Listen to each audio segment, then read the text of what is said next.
সবাই দেখছে যে রাজা উলঙ্গ, তবু সবাই হাততালি দিচ্ছে।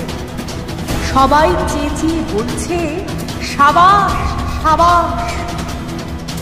কারো মনে সংস্কার, কারো ভয়, কেউ বা নিজের বুদ্ধি অন্য মানুষের কাছে বন্ধ হয়েছে, কেউ বা পরান্নভোজী, কেউ কৃপা প্রার্থী, উমেদার প্রবঞ্চক। কেউ ভাবছে রাজবস্ত্র সত্যি অতীব সূক্ষ্ম, চোখে পড়ছে না যদিও তবু আছে, অন্তত থাকাটা কিছু অসম্ভব নয়।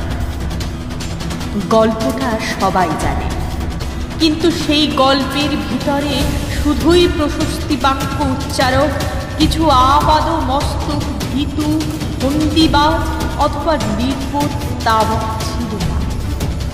একটি শিশু ছিল, সত্যবাদী সরল সাহসী একটি শিশু। নেমেছে গল্পের রাজা বাস্তবের প্রকাশ্য রাস্তায়। আবার হাততালি উঠছে মুহুর্মুহু, জমে উঠছে স্তাবক বৃন্দের ঢেউ। কিন্তু সেই শিশুটিকে আমি ভিড়ের ভিতরে আজ কোথাও দেখছি না। শিশুটি কোথায় গেল? কেউ কি কোথাও তাকে কোনো পাহাড়ের গোপন গুহায় লুকিয়ে রেখেছে?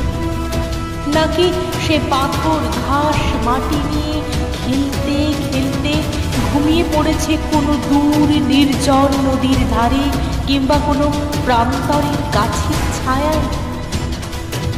যাও, তাকে যেমন করেই হোক খুঁজে আনো।